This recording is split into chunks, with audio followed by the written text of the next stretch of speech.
10 causes that decrease your rizq, your wealth, and your quality of life. And the ulama, the scholars have summed them up into 10.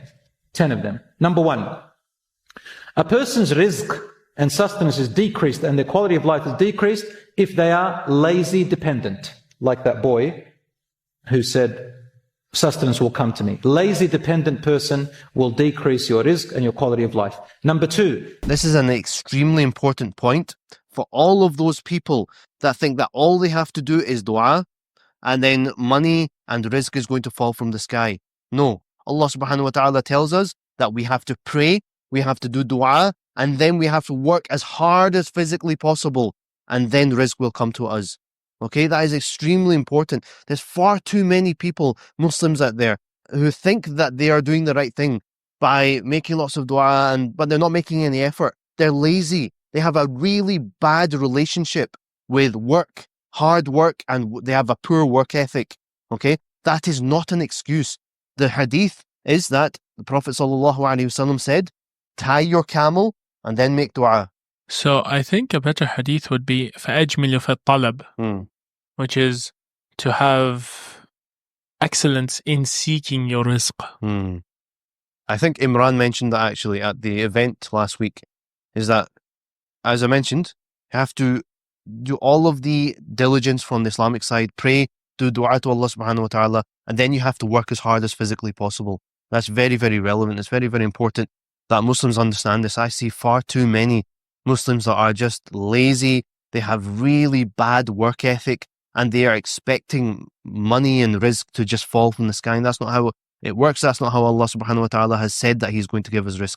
We have to pray. We have to do all of our amal, but we also have to work really, really hard to earn our rizq, right? Another really amazing story is the story of the Sahabi who, when he did hijrah to Medina, he didn't have anything. And one of the other Sahabi, one of the Ansar offered him, listen, I will give you X, Y, Z. I will give you half of my wealth.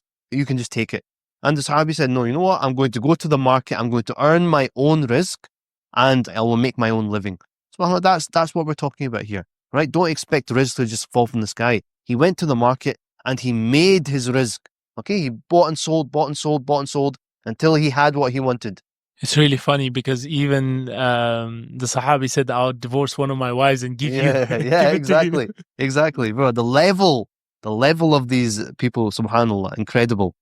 Israf and tabdhir, which means extravagant spending, wasting, and mismanagement of resources. This is, again, a really, really important point. I see this a lot with my audience, dentists, high-income professionals who are making a lot of money, making very, very good money.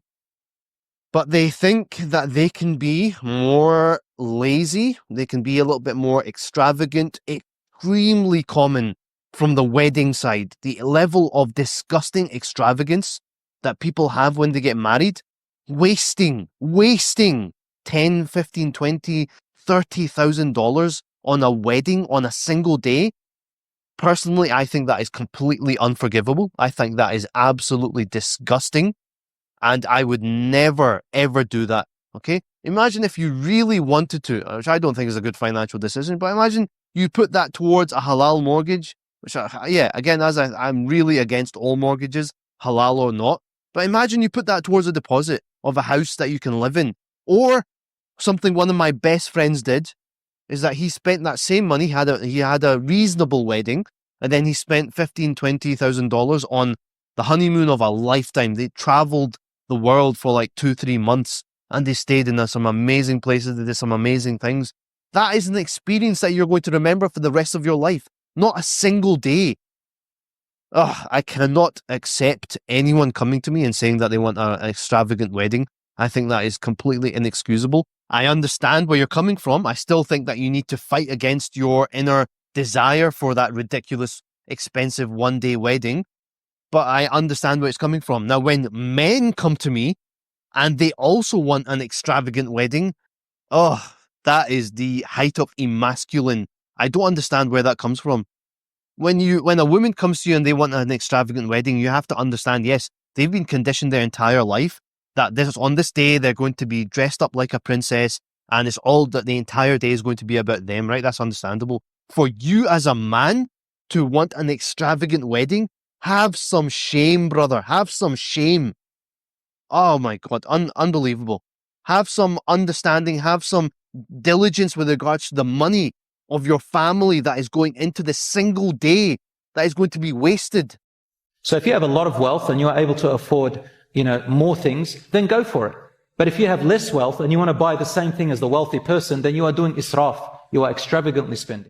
Yeah, that's a really good point. All right. Trying to keep up with the Joneses and trying to live a lifestyle just to show that you are wealthy. I saw this a lot in university. There's a lot of, we used to call them Raz, where you have people from supposedly very wealthy backgrounds, but what you find out when you get to know these people on a deeper level is that their entire lifestyle is funded by debt. So they live in this massive mansion, they have many cars, but it's all funded by debt. So they can't actually afford this level of lifestyle. And quite honestly, the only reason they are funding this from debt, maybe hundreds of thousands of pounds in debt or millions of pounds in debt, is so that they can show and they can supposedly show to their neighbors that they are doing well. Pathetic. So if you can't afford this lifestyle and you're trying to keep up, you are doing something completely unforgivable. Honestly, it's so against manhood, honestly. Like this whole idea of just showing off your wealth. What does that even mean? So it's one thing if you can actually afford it, right? Yeah. And I still think you shouldn't show it off, right? It should be something that you do to fulfill your inner desire for, like, you have a little bit of fun, like a distraction. Yeah, right? yeah, exactly. Like we do when we go, when we went on the supercar road trips, right? We go to fulfill a little bit of like a distraction. That's all it is. It's not to fulfill your ego. Yeah. And especially if you can't afford it, that's, what level of pathetic ego are you fulfilling at that point, right? And I see this a lot from our people, especially in the West. The people from Bradford and Manchester and Birmingham, where they rent these supercars for like a couple of days over Eid, and they drive up and down the road, just revving the engines. I hate that culture. I despise that culture. I find it utterly pathetic. Extravagantly spending is relative, within your affordability. Wasting your money is when you spend it on haram things. When you spend it on haram things, it's called tabdhir. Prophet ﷺ said, مُبَذِّرُونَ إِنَّ الْمُبَذِّرِينَ كَانُوا إِخْوَانَ الشَّيَاطِينَ. Those who waste their money on haram things are the brothers and sisters of the shaitan. And those who are musrifin, meaning that you overspend beyond your means, Allah says, إِنَّ اللَّهَ لَا يُحِبُّ الْمُسْرِفِينَ. Allah does not like those who are extravagant spenders beyond their means. And the final ones of them are, that decrease your sustenance, is repeated sins and its accumulation. It has an effect on your sustenance quality of life. Number 4. This is a really big point, and I don't want to present myself as someone who is a better Muslim than anyone else. I'm definitely not. Sins, it's categorical. Sins are going to massively affect your rizq, and we have to do our best to stay away from the major sins, because you are going to see an effect on that. You're going to see an effect on your rizq. You're going to see an effect on your family, on your children. And this is a point that I bring up so often, right? And I'm going to continue bringing it up. I don't care how many times I repeat it, right?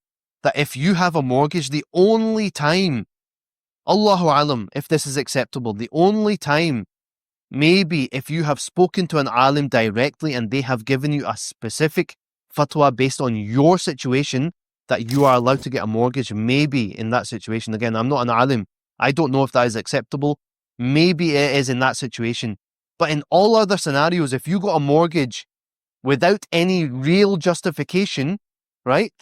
I am telling you, I have seen people who have bought massive mortgages so that they can live in this massive 5-6 bedroom house that they don't need. And they think that they are giving their children a better lifestyle. And you will see the effect of that haram, the effect of that interest, the effect of that mortgage on their life, on their family, on their children. They will have extensive family problems. Their children will be forced towards really bad things. Their children will have bad manners.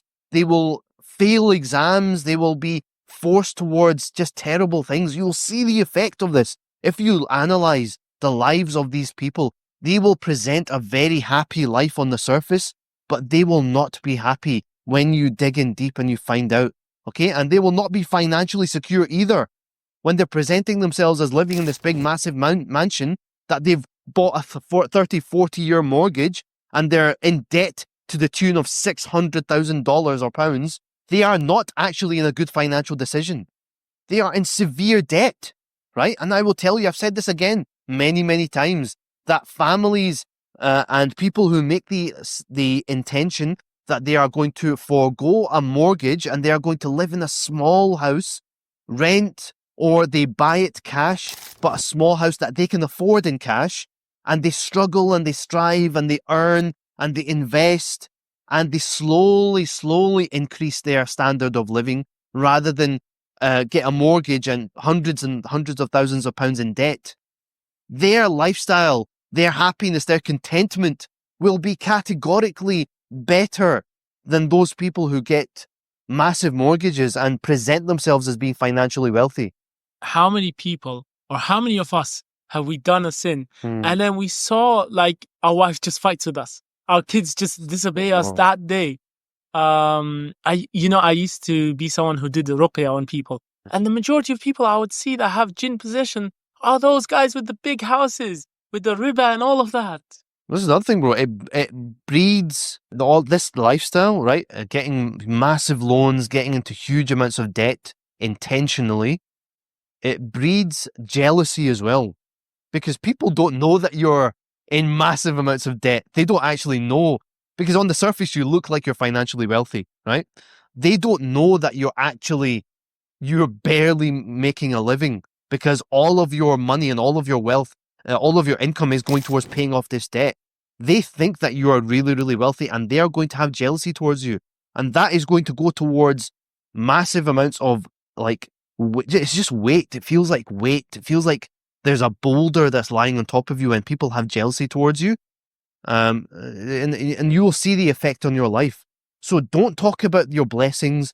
Stop presenting yourself as being wealthy or being financially well off when you are actually just in massive amounts of debt. Okay? Be private. I understand to a significant degree that being on social media, I have to publicize a certain amount of information about my life, especially because I teach financial literacy and this kind of thing. And because I run a wealth creation agency, I understand that I have to present myself to a certain degree, right? But there's a huge amount of information that nobody knows about me and that I will never talk about. And that's done very intentionally. I don't want people to know anything more than they need to know about my life. So be a private person. Do not present yourself as being incredibly wealthy when you are actually in massive amounts of debt. It's not going to do anything good for you, okay? Stay away from sin, because it's only going to affect your rizq. It's only going to affect the barakah that enters your household, okay? It's only going to affect your children, okay? And just focus on living your life according to the will and wishes of Allah subhanahu wa ta'ala and the guidance of the sunnah of Rasulullah sallallahu alayhi wa sallam. Let's work towards getting rid of our debt, getting rid of our mortgages, and I'm telling you categorically, this will lead you to be in a much, much better financial position.